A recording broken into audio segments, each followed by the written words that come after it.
सामान्य અને વિશિષ્ટ કાર્યોની વાત કરી હતી। પર્ણના સામાન્ય કાર્ય છે પ્રકાશ સંશ્લેષણની ક્રિયા કરી, ખોરાક બનાવવાનું। પર્ણ એ શ્વસનની ક્રિયા માટે વાયુઓની આપ-લે કરે છે અને બાષ્પોત્સર્જનની ક્રિયા કરે છે, અથવા એને ઉત્સેદન કહી શકાય। ઉત્સેદન અથવા બાષ્પોત્સર્જનની ક્રિયા કરવાનું કામ પણ પર્ણ કરે છે। ઉત્સેદન અથવા બાષ્પોત્સર્જન એટલે શું? તો વનસ્પતિમાંથી વધારાનું પાણી બાષ્પ સ્વરૂપે ગુમાવવાની પ્રક્રિયાને ઉત્સેદન અથવા બાષ્પોત્સર્જન કહેવાય છે। તો પર્ણના મુખ્ય 3 કાર્ય કીધા હતા: પ્રકાશ સંશ્લેષણ, શ્વસન માટે વાયુની આપ-લે અને બાષ્પોત્સર્જન અથવા ઉત્સેદનની પ્રક્રિયા કરે છે। ત્યાર પછી આપણે એવી વાત કરી હતી કે પર્ણ કેટલાક વિશિષ્ટ કાર્યો માટે પણ રૂપાંતરિત થયેલું હોય છે। તો પહેલું કાર્ય આપણે વાત કરી હતી ખોરાક સંગ્રહ। તો ડુંગળી જેવી વનસ્પતિમાં અને લસણમાં એના ભૂગર્ભીય પ્રકાંડ ઉપર સંકુચિત પ્રકાંડ ઉપર સમકેન્દ્રિત રીતે પર્ણો ગોઠવાયેલા હોય છે અને એ પર્ણના પર્ણપત્ર દ્વારા જે ખોરાક તૈયાર થાય છે એ વધારાનો ખોરાક છે એ પર્ણના પર્ણતલમાં ભેગું થાય છે। તો ડુંગળીમાં જે અંદરના પર્ણતલ છે એ માંસલ અને દળદાર છે, જેનો આપણે ખોરાક તરીકે ઉપયોગ કરીએ છીએ, જ્યારે બહારના પર્ણતલ એ સૂકા ફૂતરા જેવા હોય છે, બરાબર। તો ડુંગળીમાં જે ખોરાક સંગ્રહી રચના છે, જે ડુંગળીમાં પર્ણતલના ભાગમાં ખોરાકનો સંગ્રહ થઈ અને જે રચના બને છે એને આવૃત કંદ કહેવાય। એ જ રીતે લસણમાં પણ ઘણી બધી કળી ભેગી થઈ અને જે રચના બને છે એને સંયુક્ત આવૃત કંદ કહેવાય। કારણ કે લસણમાં પણ તમે લીલું લસણ જોયું છે, તો લસણમાં પણ એના પર્ણતલના ભાગમાં ખોરાકનો સંગ્રહ થાય છે। ત્યાર પછી આપણે એના બીજા કાર્યની વાત કરીએ તો બીજું કાર્ય છે આરોહણ માટે। કેટલીક વનસ્પતિના પ્રકાંડ નબળા હોય છે, તો એને આધાર અને આરોહણની જરૂર પડે છે। તો કેટલીક વનસ્પતિમાં પર્ણના કેટલાક ભાગ એ આરોહણ માટે રૂપાંતરિત થયેલા હોય છે। જેમ કે આપણે વાત કરીએ કંકાસળી કે વચનાકમાં પર્ણાગ્ર એટલે કે પર્ણનો ટોચનો ભાગ એ સૂત્રમય રચનામાં ફેરવાય છે, બરાબર। ત્યાર પછી આપણે વાત કરી હતી સ્માઇલેક્સની। સ્માઇલેક્સમાં એના ઉપપર્ણો સૂત્રમય રચનામાં ફેરવાય છે। વટાણામાં એના સંયુક્ત પર્ણની ટોચની કેટલીક પર્ણિકાઓ સૂત્રમય રચનામાં ફેરવાય છે। નખવેલમાં સંયુક્ત પર્ણની ટોચની 3 પર્ણિકાઓ નોર જેવી રચનામાં ફેરવાય છે અને આ બધી જ રચનાઓ એ વનસ્પતિને સૂત્રમય રચનાઓ એ આરોહણમાં મદદ કરે છે। ત્યાર પછી આપણે રક્ષણ માટેની વાત કરી હતી કે કેટલીક વનસ્પતિમાં પર્ણ કે પર્ણનો કોઈ ભાગ એ કંટક જેવી રચનામાં રૂપાંતરિત થાય છે અને વનસ્પતિનું રક્ષણ કરે છે। જેમ કે બાવળ અને બોરડી બંનેમાં એના ઉપપર્ણો એ કંટકમય રચનામાં ફેરવાય છે, તીક્ષ્ણ અણીદાર રચનામાં ફેરવાય છે। એ જ રીતે રામબાણમાં એનું પર્ણાગ્ર એટલે કે પર્ણનો ટોચનો ભાગ એ એ કંટકમાં ફેરવાય છે, બરાબર। અને ફાફડા ધૂળમાં સમગ્ર પર્ણ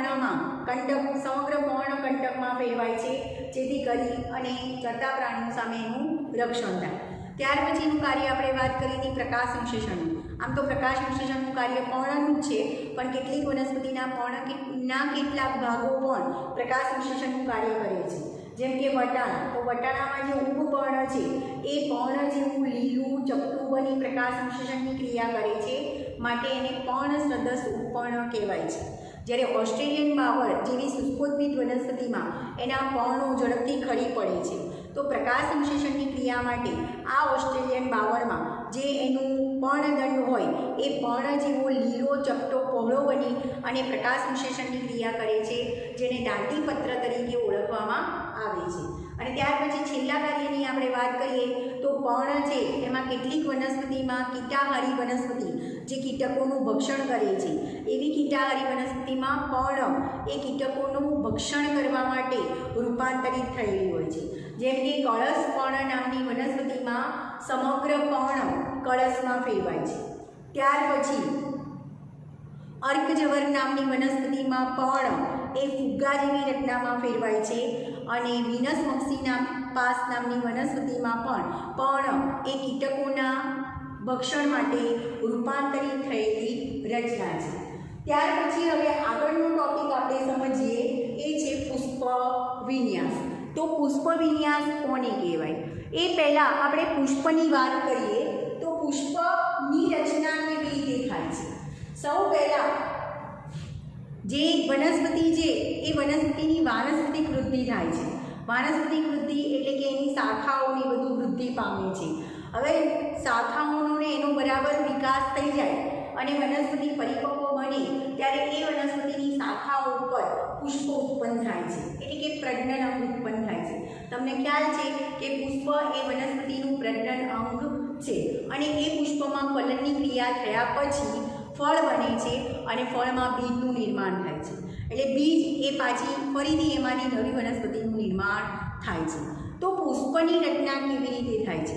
આપણે એવું કહી શકીએ, આગળ આપણે એવી વાત કરી કે વનસ્પતિમાં જે ઉપર ટોચ ઉપર આવેલી કલિકા છે એને અગ્રકલિકા કહેવાય, બરાબર। હવે અગ્રકલિકા એ ક્યારેક પુષ્પમાં પરિણમે અથવા કક્ષમાં આવેલી કક્ષકલિકા ક્યારેક પુષ્પમાં પરિણમે, પણ પુષ્પ માટે એ રચના યાદ રાખજો કે પુષ્પ એ રૂપાંતરિત પ્રરોગ છે। આનો મતલબ શું? રૂપાંતરિત પ્રરોગ એટલે શું? પ્રકાંડનું જ બીજું નામ પ્રરોગ છે। પુષ્પ એ રૂપાંતરિત પ્રરોગ કહેવાય। પ્રરોગ એટલે શું? તો પ્રરોગ એટલે પ્રકાંડના બીજા નામને જ પ્રરોગ તરીકે ઓળખવામાં આવે છે। જ્યારે પુષ્પની વનસ્પતિની વાનસ્પતિક વૃદ્ધિ પૂરી થાય ત્યારે જે પ્રકાંડની અગ્રકલિકા છે અથવા પ્રરોગ છે એ પ્રરોગમાં આવેલી વર્ધનશીલ પેશી એનો વિકાસ અટકી જાય છે અને જે અગ્રીય વર્ધનશીલ પેશી છે એ પુષ્પીય વર્ધનશીલ પેશીમાં પરિણમે છે। જેમ કે પુષ્પ આ પ્રકાંડ છે તો પ્રકાંડને પ્રરોગ તરીકે પણ ઓળખવામાં આવે છે। તો પુષ્પ એ રૂપાંતરિત પ્રરોગ છે, એનો મતલબ શું કે પ્રકાંડનું જે અગ્રકલિકા છે જ્યાં અગ્રીય વર્ધનશીલ પેશી આવેલી છે એ વર્ધનશીલ પેશી હવે પુષ્પીય વર્ધનશીલ પેશીમાં પરિણમશે। આંતરગાંઠનો વિકાસ અટકી જાય છે, એટલે કે આંતરગાંઠો હવે વિસ્તરણ પામતી નથી, સંકુચિત બને છે અને અગ્રકલિકાનો જે ભાગ છે એ હવે પુષ્પમાં પરિણમે છે। જો અગ્રકલિકા પુષ્પમાં પરિણમે તો ટોચ ઉપર ફક્ત પુષ્પ એકાકી હોય છે, એટલે પુષ્પ અથવા પુષ્પ વિન્યાસ એ ઉત્પન્ન થવાની જે સ્થાન છે એ મુખ્યત્વે બે જગ્યા છે। કાં તો પુષ્પ એ અગ્રકલિકા એટલે કે ટોચ ઉપર ઉત્પન્ન થાય, કાં તો પુષ્પ પર્ણની કક્ષમાં આવેલી કક્ષકલિકા એ કક્ષકલિકામાંથી પુષ્પ ઉત્પન્ન થાય છે। તો એવું આપણે પુષ્પ વિન્યાસ માટે પણ કહી શકાય કે પુષ્પ વિન્યાસ કાં તો ટોચ ઉપર આવેલો હોય અથવા તો કક્ષકલિકામાંથી ઉત્પન્ન થાય છે। પુષ્પ વિન્યાસ કાં તો અગ્રકલિકામાંથી કાં તો કક્ષકલિકામાંથી ઉત્પન્ન થાય છે। હવે પુષ્પ વિન્યાસ એટલે શું એ પહેલાં તમને ખબર છે કે પુષ્પના પાર્શ્વીય પ્રવર્ધો કોને કહેવાય? તો પુષ્પ એ 4 ચક્રોનું બનેલું છે, વજ્રચક્ર, દલચક્ર, પુંકેસર ચક્ર અને સ્ત્રીકેસર ચક્ર। આ ચારેય ચક્રોની આપણે ડિટેલમાં વાત કરવાની છે આગળ, પણ આગળના ધોરણમાં તમે પુષ્પના 4 ભાગો વિશે સમજી જ ગયા છો કે પુષ્પદંડ ઉપર પહોળી રચના આવેલી છે જેને પુષ્પાસન કહેવાય અને પુષ્પાસન પર 4 પ્રવર્ધો ગોઠવાયેલા હોય છે, વજ્રપત્ર, દલપત્ર, પુંકેસર ચક્ર અને સ્ત્રીકેસર ચક્ર। તો એ પુષ્પના પાર્શ્વીય પ્રવર્ધો કહેવાય, બરાબર। અને આ વસ્તુ યાદ રાખજો, એમસીક્યુમાં પૂછી શકાય કે પુષ્પ એ રૂપાંતરિત પ્રરોગ છે, એટલે કે અગ્રીય વર્ધનશીલ પેશી હવે પુષ્પીય વર્ધનશીલ પેશીમાં ફેરવાય છે અને પુષ્પનું નિર્માણ કરે છે। હવે આપણે વાત કરીએ પુષ્પ વિન્યાસ કોને કહેવાય? પુષ્પ વિન્યાસ અક્ષ અથવા એમ કહી શકાય કે જે અક્ષ ઉપર પુષ્પ ઉત્પન્ન થાય, જે અક્ષ અથવા તો ધરી ઉપર પુષ્પ ઉત્પન્ન થાય છે તો એ અક્ષ અથવા ધરીને પુષ્પ વિન્યાસ અક્ષ અથવા તો પુષ્પ વિન્યાસ દંડ તરીકે ઓળખવામાં આવે છે। જે અક્ષ અથવા ધરી ઉપર અથવા તો દંડ ઉપર પુષ્પો ઉત્પન્ન થાય તેને પુષ્પ વિન્યાસ અક્ષ તરીકે ઓળખવામાં આવે છે અને પુષ્પ વિન્યાસ અક્ષ ઉપર પુષ્પોની ગોઠવણીને પુષ્પ વિન્યાસ અથવા તો એને એન્થોપેક્સી તરીકે ઓળખવામાં આવે છે। તો પુષ્પ વિન્યાસની વ્યાખ્યા શું થશે? પુષ્પ વિન્યાસ એટલે કે પુષ્પ વિન્યાસ અક્ષ ઉપર પુષ્પ વિન્યાસ દંડ ઉપર अथवा पुष्पविन्यास धड़ी उपर पुष्पोनी गोठवणीने पुष्पना उद्भव अने पुष्पोनी गोठवणीने पुष्पविन्यास अथवा तो एन्थोटेक्सी तरीके ओळखवामां आवे छे। पुष्पविन्यास अक्ष पर पुष्पोना उद्भव अने पुष्पोनी गोठवणीने पुष्पविन्यास अथवा तो एन्थोटेक्सी तरीके ओळखवामां आवे छे। हवे वनस्पतिमां प्रकांड अथवा प्ररोह पर पुष्पविन्यास कया स्थाने उत्पन्न थाय छे एना आधारे पुष्पविन्यासना बे प्रकार पाडेला छे।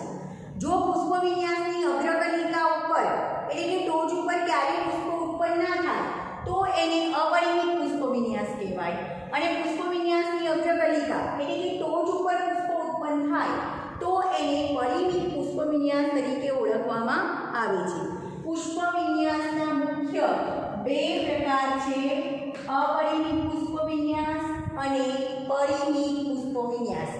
अपरिमित पुष्पविन्यासमां पुष्पविन्यास अक्षनी टोच उपर क्यारेय पुष्प उत्पन्न थતું નથી અને પરિમિત પુષ્પવિન્યાસમાં પુષ્પવિન્યાસની અગ્રકલિકા એ પુષ્પમાં પરિણમે છે। એટલે એમ કહી શકાય કે પરિમિત પુષ્પવિન્યાસમાં ટોચ ઉપર પુષ્પ ઉત્પન્ન થાય છે। તો હવે આપણે આજે પહેલા પ્રકારની વાત કરીએ કે अपरिमित पुष्पविन्यास કોને કહેવાય। તો अपरिमित पुष्पविन्यास એટલે કે पुष्पविन्यास अक्ष पर अग्रावी वर्धी क्रमમાં પુષ્પો ઉત્પન્ન થાય છે। જેમ કે આ પુષ્પવિન્યાસ અક્ષ છે અથવા તો પુષ્પવિન્યાસ ધરી છે। अपरिमित पुष्पविन्यासની વ્યાખ્યા યાદ રાખજો। अपरिमित पुष्पविन्यासમાં પુષ્પવિન્યાસની ટોચ ઉપર ક્યારેય પુષ્પ उत्पन्न થતું નથી। પુષ્પવિન્યાસની ટોચ ઉપર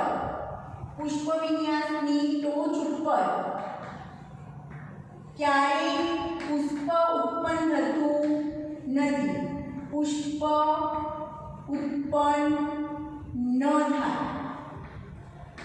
આ પુષ્પવિન્યાસ અક્ષ ઉપર ટોચ ઉપર ક્યારેય પુષ્પ ઉત્પન્ન થતું નથી।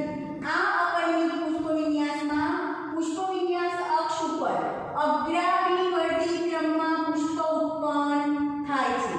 હવે તમને પ્રશ્ન થશે અગ્રાभिवर्धी क्रम એટલે શું?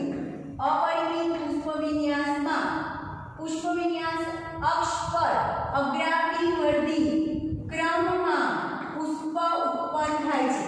अपरिमित पुष्पविन्यासની વ્યાખ્યા યાદ રાખજો। આવા अपरिमित पुष्पविन्यासમાં पुष्पविन्यासની अग्रकलिका अथवा पुष्पविन्यासની ટોચ ઉપર ક્યારેય પુષ્પ ઉત્પન્ન થતું નથી। પુષ્પવિન્યાસ અક્ષ ઉપર અગ્રાભિવર્ધી ક્રમમાં પુષ્પો ઉત્પન્ન થાય છે। અગ્રાભિવર્ધી ક્રમ એટલે શું? તો પુષ્પવિન્યાસ અક્ષ ઉપર પાયા તરફનું પુષ્પ પહેલા ઉત્પન્ન થાય છે, પરિણામે પુષ્પ મોટું હોય છે। પછી ક્રમશઃ આગળ તરફ કક્ષ કલિકામાંથી પુષ્પો ઉત્પન્ન થાય છે, એટલે એની આગળ તરફનું પુષ્પ નાનું, એની આગળની તરફનું પુષ્પ નાનું, એની આગળની તરફનું પુષ્પ એનાથી નાનું, આગળ કળી સુધી એને અગ્રાભિવર્ધી ક્રમ કહેવાય।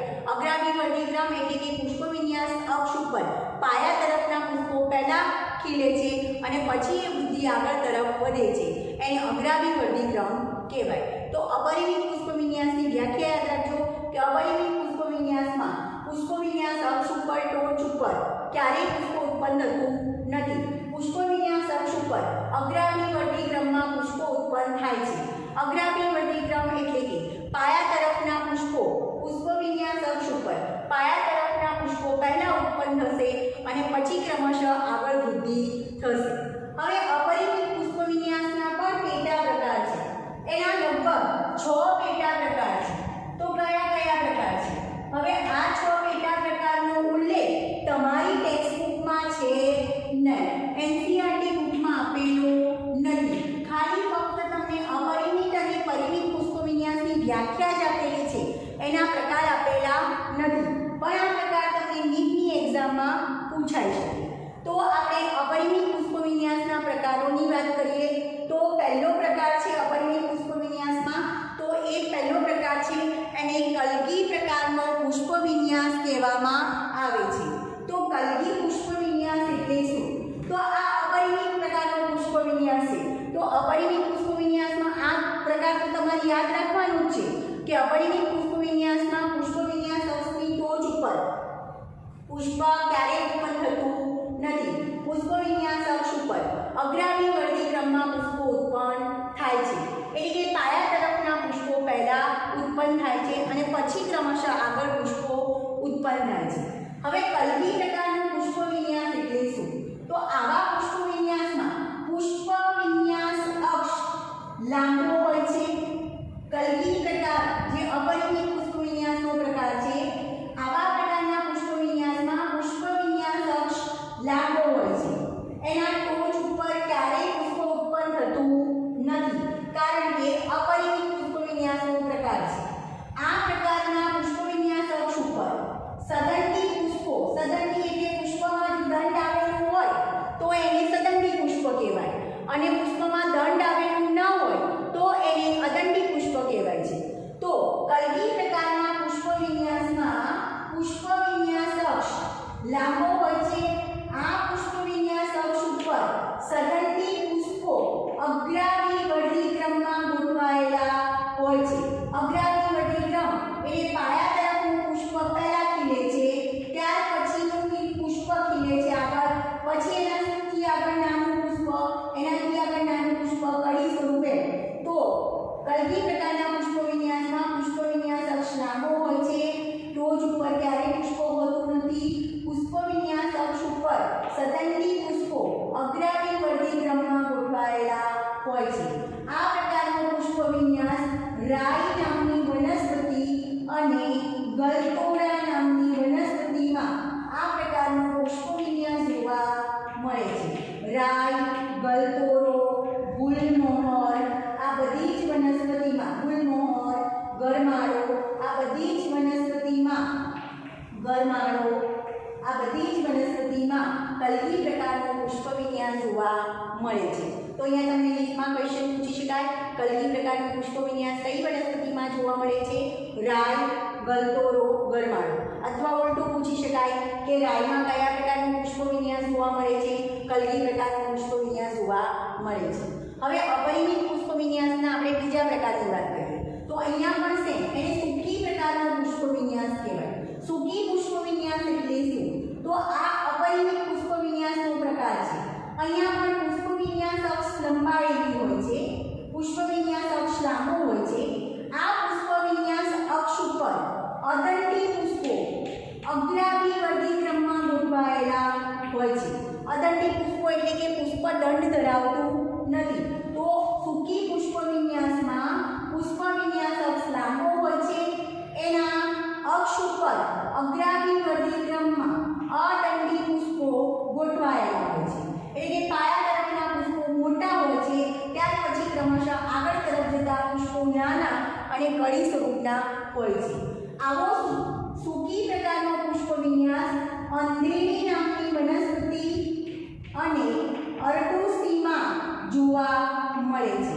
તો ફરી તમને નીટમાં ક્વેશ્ચન પૂછી શકાય કે સૂકી પ્રકારનો પુષ્પ વિન્યાસ કઈ વનસ્પતિમાં જોવા મળે છે? અંધેરી અને અરડુસીમાં સૂકી પ્રકારનો પુષ્પ વિન્યાસ જોવા મળે છે.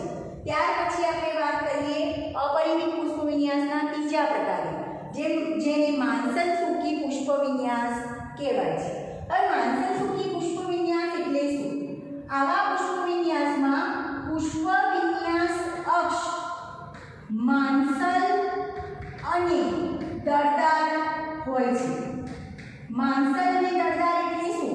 જેમ કે આ પુષ્પ છે એ અળવી નામની વનસ્પતિનું પુષ્પ છે, એ આમાં આ પુષ્પ વિન્યાસ અક્ષ છે. પુષ્પ વિન્યાસ અક્ષ આ જે છે એને પર્ણસ્રદસ નિપત્ર તરીકે ઓળખવામાં આવે છે. બરાબર. હવે માંસલ સૂકી પુષ્પ વિન્યાસ એટલે શું? આવા પ્રકારના પુષ્પ વિન્યાસમાં પુષ્પ વિન્યાસ અક્ષ માંસલ અને દળદાર હોય છે. તેના ઉપર એકલિંગી અદંડી પુષ્પો ગોઠવાયેલા હોય છે. એકલિંગી પુષ્પ એટલે શું તમને ખ્યાલ છે? ખાલી પુષ્પમાં પુંકેસર જ આવેલું હોય તો એને નર પુષ્પ કહેવાય, ફક્ત સ્ત્રીકેસર જ આવેલું હોય તો એને માદા પુષ્પ કહેવાય, અને ફક્ત સ્ત્રીકેસર કે ફક્ત પુંકેસર ધરાવતા પુષ્પને એકલિંગી પુષ્પ કહેવાય. પણ જો પુષ્પમાં બંને હાજર હોય તો એને દ્વિલિંગી પુષ્પ કહેવાય છે। હવે આ માંસલસુખી પુષ્પ વિન્યાસમાં શું હોય છે?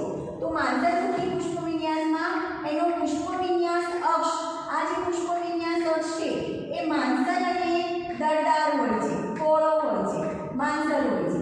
હવે આ પુષ્પ વિન્યાસ અક્ષ ઉપર એકલિંગી અદંડી પુષ્પો ગોઠવાયેલા હોય છે। સુખી પુષ્પ વિન્યાસ એટલે સમજી લો કે પુષ્પો કેવા હોય? અદંડી। આવા માંસલ સુખી પુષ્પ વિન્યાસમાં પુષ્પ વિન્યાસ અક્ષ માંસલ અને દળદાર હોય છે। પુષ્પ વિન્યાસ અક્ષ ઉપર એકલિંગી અને અદંડી પુષ્પો ગોઠવાયેલા હોય છે।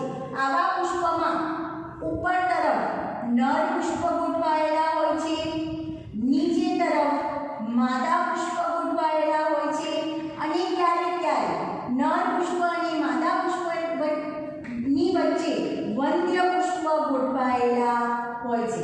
વંદ્ય પુષ્પ એટલે શું?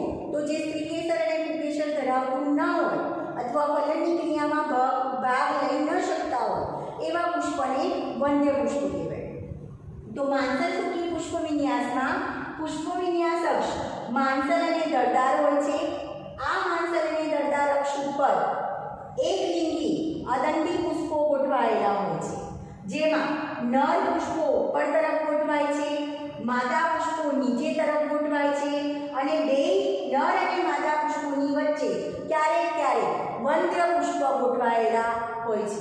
હવે આવી વનસ્પતિમાં જે આ પુષ્પ વિન્યાસ જોવા મળે છે એ પુષ્પ વિન્યાસનો માંસલ પુષ્પ વિન્યાસ અક્ષ એક મોટા પર્ણ જેવા મોટા પત્ર અથવા તો પર્ણથી રક્ષાયેલો હોય છે।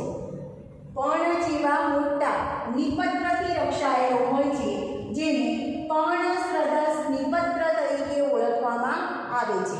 પહેલા તો તમે એ યાદ રાખો કે નિપત્ર કોને કહેવાય? તો નિપત્રની વ્યાખ્યા આપણે કીધું કે પુષ્પ જે પર્ણની કક્ષમાંથી ઉત્પન્ન થાય એ પર્ણને શું કહેવાય? જેમ કે આ પુષ્પ છે, આ સદંડી પુષ્પ છે, આ પર્ણની કક્ષમાંથી ઉત્પન્ન થાય છે તો આ પર્ણને નિપત્ર કહેવાય છે। તો નિપત્રની વ્યાખ્યા તમને સમજાવેલી છે કે પુષ્પ જે પર્ણની કક્ષમાંથી ઉત્પન્ન થાય એને નિપત્ર કહેવાય। તો અહીંયા માંસલસુખી પુષ્પ વિન્યાસમાં પુષ્પ વિન્યાસ અક્ષ એ મોટા નિપત્રથી રક્ષાયેલો હોય છે, મોટા પર્ણ જેવા નિપત્રથી રક્ષાયેલો હોય છે, જેને પર્ણસ્રદસ નિપત્ર તરીકે ઓળખવામાં આવે છે। તો એવો ક્વેશ્ચન પણ પૂછી શકાય કે પર્ણસ્રદસ નિપત્ર કયા પુષ્પ વિન્યાસમાં જોવા મળે છે? માંસલસુખી પુષ્પ વિન્યાસમાં જોવા મળે છે। આ માંસલસુખી પુષ્પ વિન્યાસના ઉદાહરણ છે અળવી નામની વનસ્પતિ અને કેળ। આ બંનેમાં માંસલસુખી પુષ્પ વિન્યાસ જોવા મળે છે। હવે આપણે ત્યાર પછી ચોથા પ્રકારની વાત કરીએ, એ છે નીલમ પ્રકારનો પુષ્પ વિન્યાસ। હવે નીલમ સુખી પુષ્પ વિન્યાસ એટલે શું? તો આ સુખી પુષ્પ વિન્યાસનો જ પ્રકાર છે, એટલે કે પુષ્પ વિન્યાસ પર અદંડી પુષ્પો ગોઠવાયેલા હોય છે। પણ આ પ્રકારના પુષ્પ વિન્યાસમાં પુષ્પ વિન્યાસ અક્ષ એની ધરી, પુષ્પ વિન્યાસ અક્ષની ધરી નબળી અને લટકતી હોય છે, ટટ્ટા રહી શકતી નથી। નીલમ સુખી પ્રકારના પુષ્પ વિન્યાસમાં પુષ્પ વિન્યાસ અક્ષની જે ધરી છે એ નબળી હોય છે અને લટકતી હોય છે, અને આવી નબળી લટકતી પુષ્પ વિન્યાસ અક્ષ અથવા ધરી ઉપર એકલિંગી અદંડી પુષ્પો ગોઠવાયેલા હોય છે। તો આવા એકલિંગી અદંડી પુષ્પો ધરાવતા પુષ્પ વિન્યાસને નીલમ સુખી પુષ્પ વિન્યાસ કહેવામાં આવે છે। નીલમ સુખી પુષ્પ વિન્યાસમાં પુષ્પ વિન્યાસ અક્ષ નબળી અને લટકતી હોય છે, એની ઉપર એકલિંગી અદંડી પુષ્પો ગોઠવાયેલા હોય છે।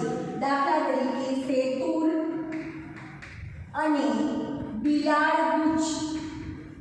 સેતુર અને બિલાડગુચ્છ નામની વનસ્પતિમાં નીલમ સુખી પુષ્પ વિન્યાસ જોવા મળે છે।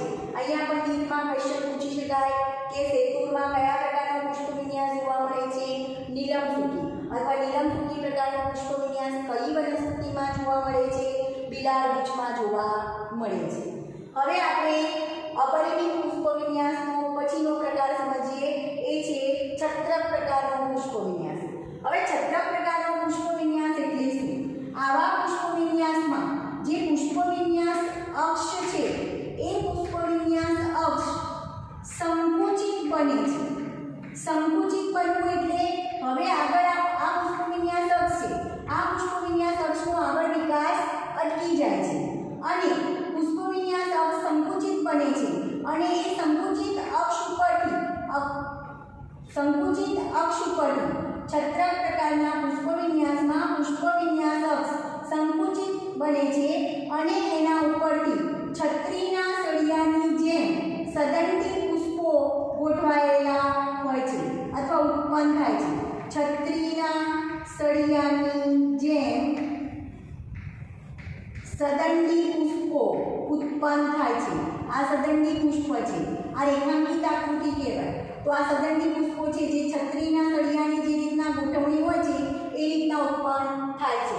બીજું, આ પ્રકારના પુષ્પવિન્યાસમાં નીચે જે નિપત્રમાંથી પુષ્પો ઉત્પન્ન થાય છે એ નિપત્રનું બનેલું આખું એક ચક્ર આવેલું હોય છે જેને નિચક્ર તરીકે ઓળખવામાં આવે છે.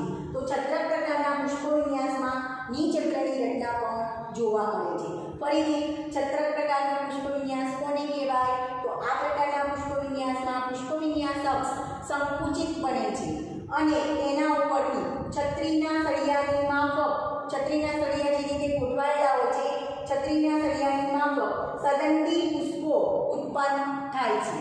આવા પ્રકારનો પુષ્પવિન્યાસમાં નીચે નિપત્રનું બનેલું આખું એક ચક્ર આવેલું હોય છે જેને નિચક્ર તરીકે ઓળખવામાં આવે છે. અને આ પ્રકારનો પુષ્પવિન્યાસ ડુંગળી જેવી વનસ્પતિમાં જોવા મળે છે, વરિયાળીમાં જોવા મળે છે, દાણામાં એટલે કે કોથમીરમાં જોવા મળે છે. વરિયાળીમાં સંયુક્ત છત્રક જોવા મળે. તમે વરિયાળી જોઈ હશે, વરિયાળીમાં કેવી એક જ સંકુચિત અક્ષ ઉપરથી પુષ્પવિન્યાસ અક્ષ ઉપરથી ઘણા છત્રક પ્રકારના પુષ્પવિન્યાસ ઉત્પન્ન થાય છે એટલે એને સંયુક્ત છત્રક કહેવાય. જેમ કે મારે દોરવી હોય તો આ રીતના આકૃતિ દોરી શકાય કે આ જે છે એમાંથી આ એક પ્રકારનું છત્રક વરિયાળીમાં આ પ્રકારની રચના હોય છે. જો તમે લીલી વરિયાળી ખાધેલી હોય તો તમે એની રચના જોજો. આ પ્રકારની રચના એને સંયુક્ત છત્રક પ્રકારનો પુષ્પવિન્યાસ કહેવામાં આવે છે. તો ડુંગળીમાં છત્રક પ્રકારનો પુષ્પવિન્યાસ જોવા મળે છે, વરિયાળીમાં સંયુક્ત છત્રક પુષ્પવિન્યાસ જોવા મળે છે. ત્યાર પછી આપણે વાત કરીએ અપરિમિત પુષ્પવિન્યાસનો છેલ્લો પ્રકાર, જેને સ્તબક પ્રકારનો પુષ્પવિન્યાસ કહેવામાં આવે છે. હવે સ્તબક પુષ્પવિન્યાસ એટલે શું? તો આવા પુષ્પવિન્યાસમાં પુષ્પાસન જે છે, પુષ્પાસન કોને કહેવાય? તો પુષ્પાસન એટલે કે જેના ઉપર દલપત્રો વજ્રપત્રોને ગોઠવાયેલા હોય. તો અહીંયા પુષ્પાસન એ બિંબ જેવો ચપટો બને છે અને એ ચપટા બિંબ જેવા પુષ્પાસન પર અદંડી પુષ્પો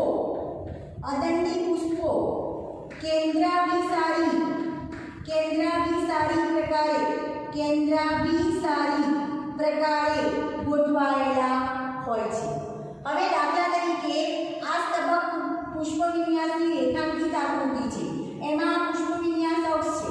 પુષ્પવિન્યાસ અક્ષ એ ઉપરના ભાગેથી પહોળો ચપટો અને ડિસ્ક એટલે કે રકાબી અથવા તો બિંબ જેવો બને છે જેને પુષ્પાસન તરીકે ઓળખવામાં આવે છે.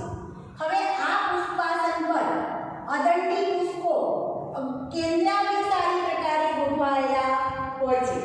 કેન્દ્રાભિસારી એટલે ફરતી જે કિનારી હોય એની ઉપર પહેલા પુષ્પો ગોઠવાય છે, પછી એની અંદર તરફ, પછી એની અંદર તરફ, એની અંદરની તરફ. તો અંદર તરફના પુષ્પો છે, કિનારી તરફના પુષ્પો પહેલા ખીલે છે અને અંદર તરફના પુષ્પો પછી ક્રમશઃ આગળ વિકાસ પામે છે. એટલે અંદરના પુષ્પો કેવા હોય છે? નાના હોય છે. હવે સ્તબક પ્રકારના પુષ્પવિન્યાસમાં જે પુષ્પાસન પર પુષ્પક ગોઠવાય છે એ બે પ્રકારના હોય છે. બહારથી જે રંગીન અને આકર્ષક લાગે છે જેને કિરણ પુષ્પક કહેવાય. બરાબર? જેમ કે તમે સૂર્યમુખી છે, સૂર્યમુખીમાં સ્તબક પ્રકારનો પુષ્પવિન્યાસ જોવા મળે છે. સૂર્યમુખીમાં સ્તબક પુષ્પવિન્યાસ જોવા મળે છે અને ગલગોટા એમાં પણ જેને આપણે હજારી ગોટા અથવા ગલગોટા કહીએ છીએ એમાં પણ સબક પુષ્પ વિન્યાસ જોવા મળે છે. એ જ રીતે સેવંતી નામની વનસ્પતિમાં પણ આ પ્રકારનો પુષ્પ વિન્યાસ જોવા મળે છે.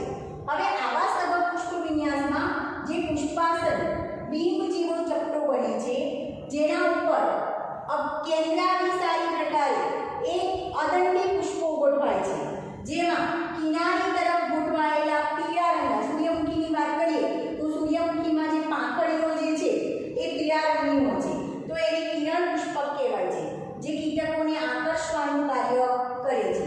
જ્યારે વચ્ચેનો જે ભાગ જોશો એ તમને કોફી કલર જેવો દેખાશે અને એમાં એકદમ સૂક્ષ્મ બિંબ પુષ્પકો ગોઠવાયેલા હોય છે. આ બિંબ પુષ્પકો કેન્દ્રાભિસારી પ્રકારે ગોઠવાયેલા હોય છે. તો વચ્ચે સબક પ્રકારના પુષ્પ વિન્યાસમાં વચ્ચે ગોઠવાયેલા પુષ્પકને બિંબ પુષ્પક કહેવાય. કિનારી તરફ ગોઠવાયેલા રંગીન આકર્ષક પુષ્પને કિરણ પુષ્પક કહેવાય છે. બીજું, સબક પ્રકારના પુષ્પ વિન્યાસમાં પણ પુષ્પાસનની નીચે નિપત્રોથી બનેલું ચક્ર આવેલું હોય છે, જેને નિચક્ર તરીકે ઓળખવામાં આવે છે. તો અહીંયા ચક્ર પ્રકારમાં પણ નિચક્ર જોવા મળે અને સબક પ્રકારના પુષ્પ વિન્યાસમાં પણ નિચક્ર જોવા મળે છે. તો ફરી યાદ રાખજો, સબક પ્રકારના પુષ્પ વિન્યાસમાં પુષ્પ વિન્યાસ અક્ષની ટોચ ઉપર જેને આપણે પુષ્પાસન કહીએ છીએ એ પહોળો ચપટો બિંબ એટલે કે ડિસ્ક જેવો બને છે, જેની ઉપર અદંડી પુષ્પો કેન્દ્રાભિસારી પ્રકારે ગોઠવાયેલા હોય છે. કેન્દ્રાભિસારી પ્રકારે એટલે કિનારી તરફના પુષ્પો પહેલા ઉત્પન્ન થશે અને પછી ક્રમશઃ કેન્દ્ર તરફ આગળ વિકાસ થશે. એટલે કેન્દ્રમાં આવેલા પુષ્પો એકદમ નાના હોય છે. અહીંયા કિનારી તરફ આવેલા પુષ્પકને રંગીન અને આકર્ષક હોય છે, એને કિરણ પુષ્પક કહેવાય છે. વચ્ચે ગોઠવાયેલા પુષ્પકને બિંબ પુષ્પક કહેવાય છે, જે કોફી કલરના હોય છે. અને આ સબક પ્રકારના પુષ્પ વિન્યાસમાં નીચે નિપત્રોથી બનેલું ચક્ર આવેલું હોય છે, જેને નિચક્ર તરીકે ઓળખવામાં આવે છે. આવા સબક પ્રકારનો પુષ્પ વિન્યાસ સૂર્યમુખીમાં, સેવંતીમાં, ગલગોટા અથવા હજારી ગોટામાં જોવા મળે છે. સૂર્યમુખી એ આમ તો મોટું પુષ્પ છે જે સવારે ખીલે છે અને સાંજે આથમતા સૂર્ય આથમતા થોડુંક નમી પડે છે, એટલે એને સૂર્યમુખી નામ આપેલું છે. પણ આની ઘણી સ્પીસીસ છે, બીજી જાતિ છે, તો એમાં પણ આ પ્રકારનો સબક પુષ્પ વિન્યાસ તમે જોઈ શકો છો. તો ફરી અહીંયા ધ્યાન રાખજો, પુષ્પ વિન્યાસ કોને કહેવાય? પુષ્પ વિન્યાસ અક્ષ ઉપર પુષ્પોની ગોઠવણી અને પુષ્પના ઉદ્ભવને પુષ્પ વિન્યાસ કહેવાય છે.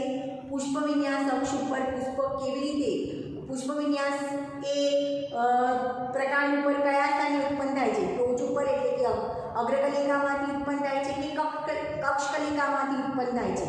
પુષ્પ વિન્યાસ ઉત્પન્ન થવાના સ્થાન બે છે, કાં તો ટોચ ઉપર ઉત્પન્ન થાય કાં તો કક્ષકલિકામાંથી ઉત્પન્ન થાય. હવે પુષ્પ વિન્યાસ અક્ષ ઉપર પુષ્પ ઉત્પન્ન થાય છે, પુષ્પ વિન્યાસ અક્ષની ટોચ ઉપર પુષ્પ ઉત્પન્ન થાય છે કે નથી થતું એના આધારે એના બે પ્રકાર પડે છે, અપરિમિત પુષ્પ વિન્યાસ અને પરિમિત પુષ્પ વિન્યાસ.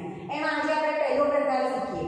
અપરિમિત પુષ્પ વિન્યાસમાં પુષ્પ વિન્યાસ અક્ષની ટોચ ઉપર ક્યારેય પુષ્પ ઉત્પન્ન થતું નથી, જ્યારે પરિમિત પુષ્પ વિન્યાસમાં પુષ્પ વિન્યાસ અક્ષની ટોચ ઉપર પુષ્પ ઉત્પન્ન થાય છે અને એકાકી હોય છે. હવે આપણે અપરિમિત પુષ્પ વિન્યાસના પ્રકાર જોઈએ. પહેલાં તો અપરિમિત પુષ્પ વિન્યાસની વ્યાખ્યા યાદ રાખજો કે અપરિમિત પુષ્પ વિન્યાસ કોને કહેવાય? તો પુષ્પ વિન્યાસ અક્ષ ઉપર એની ટોચ ઉપર ક્યારેય પુષ્પ ઉત્પન્ન થતું નથી અથવા પુષ્પ વિન્યાસ અક્ષની ટોચ ક્યારેય પુષ્પમાં પરિણમતી નથી.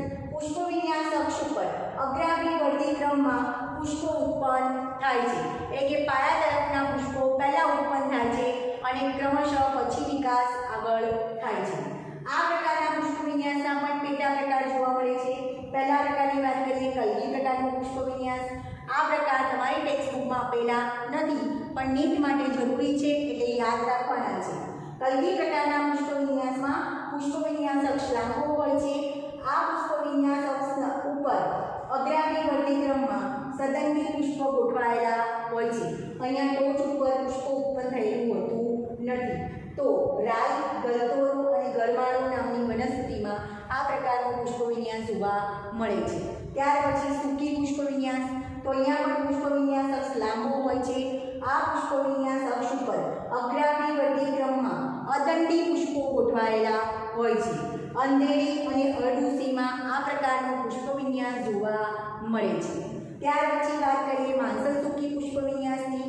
તો અહીંયા પુષ્પવિન્યાસ અક્ષ માંસલ અને દળદાર હોય છે. આ માંસલ અને દળદાર અક્ષ ઉપર નીચે ઉપર તરફ નરપુષ્પ ઉત્પન્ન થાય છે.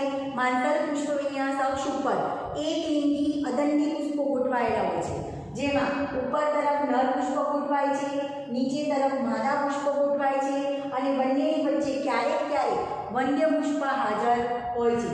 આ પુષ્પ વિન્યાસની માંસલ પુષ્પવિન્યાસ અક્ષ અથવા દરી છે. આ પુષ્પવિન્યાસમાં ક્યારેક મોટું પર્ણ જેવું નિપત્રથી રક્ષાયેલું હોય છે, તો એને પર્ણ સદસ્ય નિપત્ર તરીકે ઓળખવામાં આવે છે. દાખલા તરીકે અળવી અને કેળમાં આ પ્રકારનો પુષ્પવિન્યાસ જોવા મળે છે. ત્યાર પછી આપણે વાત કરીએ નીલમ સૂકી પુષ્પવિન્યાસની. તો નીલમ સૂકી પુષ્પવિન્યાસ કોને કહેવાય? નીલમ સૂકી પુષ્પવિન્યાસમાં પુષ્પવિન્યાસ અક્ષ જે છે એ પુષ્પવિન્યાસ અક્ષ નબળી હોય છે, લટકતી હોય છે અને એની ઉપર એક લિંગી અદંડી પુષ્પો ગોઠવાયેલા હોય છે, જેમ કે શેતુર અને બિલાર વૃક્ષમાં આ પ્રકારનો પુષ્પવિન્યાસ જોવા મળે છે.